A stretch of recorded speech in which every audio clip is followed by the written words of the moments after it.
में दो ग्रोह बने हुए हैं, एक हुकूमत का, एक अपोजिशन का। जो अपोजिशन वालों को कह रहे हैं कि गद्दार हैं कि इन्होंने FATF का जो बिल था उसकी मुखालफत की, और हुकूमत को कहते हैं बड़े वफादार हैं। मैं आपको एक बात बताऊं कि यही अपोजिशन अगर हुकूमत में बैठी होती तो इमरान खान FATF की बिल की मुखालफत कर रहा होता और ये लोग जो है वो हिमायत कर रहे होते।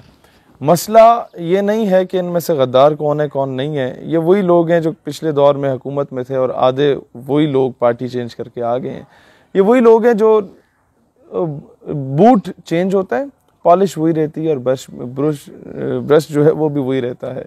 लिहाजा आवाम इस चीज़ में आपस में ना लड़े। आप लोग तो टिश्यू पेपर्स हैं, आवाम जो है ये तो आपको यूज़ करेंगे, फेंक देंगे, और यही होता रहा है पिछले 70-72 सालों से। आपको सिर्फ ये चीज़ का अंदाज़ा होना चाहिए कि FATF में हमारा नाम आता क्यों है। ये जो कहते हैं कि दहशतगर्द तंजीमों पर पाबंदी लगाई जाए और इन दहशतगर्द तंजीमों की जो फ़ॉरेन फंडिंग है उसे रोका जाए, उसमें से अक्सरियत दहशतगर्द तंजीमें होती कौन सी हैं, इसको तवज्जो दें। वो दहशतगर्द तंजीमों में से ज़्यादा अक्सरियत वो तंजीमें होती हैं जिनको ये दहशतगर्द कहते हैं, वो तंजीमें जो कि कश्मीर में जिहाद कर रही होती हैं, वो तंजीमें जो कि जिहाद अफ़गानिस्तान में अपना किरदार अदा कर चुकी हैं। बीच में वाकई TTP टाइप की कुछ दहशतगर्द तंजीमें होती हैं, लेकिन वो सिर्फ for the sake of formality होती हैं, क्योंकि ये वो तंजीमें जो कि पाकिस्तान के ख़िलाफ़ यूटिलाइज़ की जाती हैं हमेशा से, उनको जो एड है वो भी अमेरिका ही दिया करता था। और आई स्टिल रिमेंबर जब भी फ़ौज और तालिबान के आपस में मुज़ाकरात हो रहे होते थे कि पाकिस्तान में अमन आ जाए, ये बंदे के पुत्र बन के रहें, और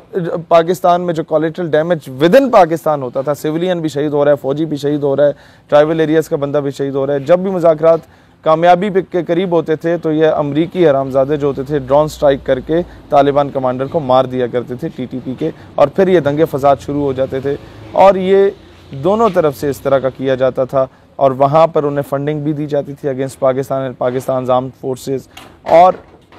तीसरी बात ये की जाती थी, अब ये इनका तरीक़ाकार क्या होता है? तरीक़ाकार इनका ये होता है कि एक दौर में सिंधियों को और MQM वालों को बड़ा लड़वाया जाता था, हैदराबाद से लेकर कराची तक। इन्होंने रॉ ने और CIA ने, पाकिस्तान क्योंकि it's the only nuclear state, तो इन लोगों ने इस्तेमाल किया, कुछ लोगों को ख़रीदा, स्नाइपर्स की प्रॉपर तैयारियां करा के पाकिस्तान में भेजा गया, या उन लोगों को, पाकिस्तानियों को ही, कुछ को गद्दारों को पकड़ के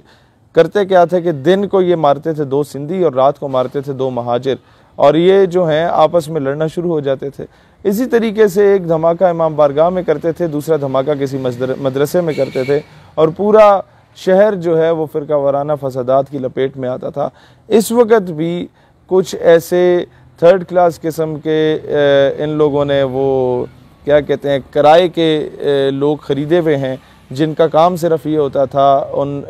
वलदुल हराम का कि वो आके सहाबा कराम की शान में गुस्ताखी कर लेंगे, या वो आके अहले बैत की शान में गुस्ताखी कर लेंगे, और उसके बाद पूरा मुल्क जो है वो फ़िरका वाराना फसादात की लपेट में आ जाएगा। जब वो उसकी लपेट में आ जाएगा तो अल्टीमेटली दुनिया को दिखाया जाएगा कि जनाब पाकिस्तान तो सिक्योर नहीं है और अनसेफ है, इंटरनेशनल जो आपका फाइनेंशियल है वो पाकिस्तान का रुख ना करे।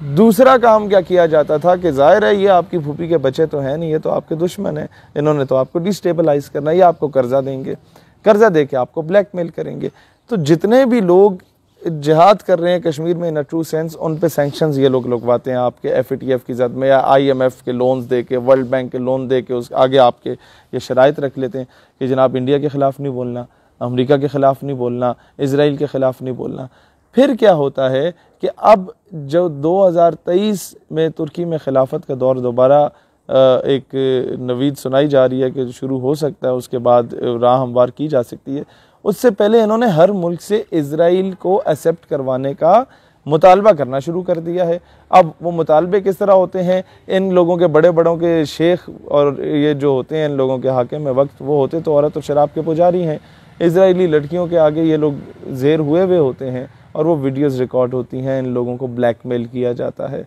नंबर 1। नंबर 2, इन्हें धमकी दी जाती है कि जिस तरीके से तुम्हारे चाचे मामे ताए को कत्ल करके हमने तुम्हें हाकिम वक्त बना दिया, अब तुम हमारे इंटरेस्ट की बात करो, नहीं तो तुम्हें कत्ल करके किसी और को बना देंगे, हमारे लिए कौन सा मुश्किल है।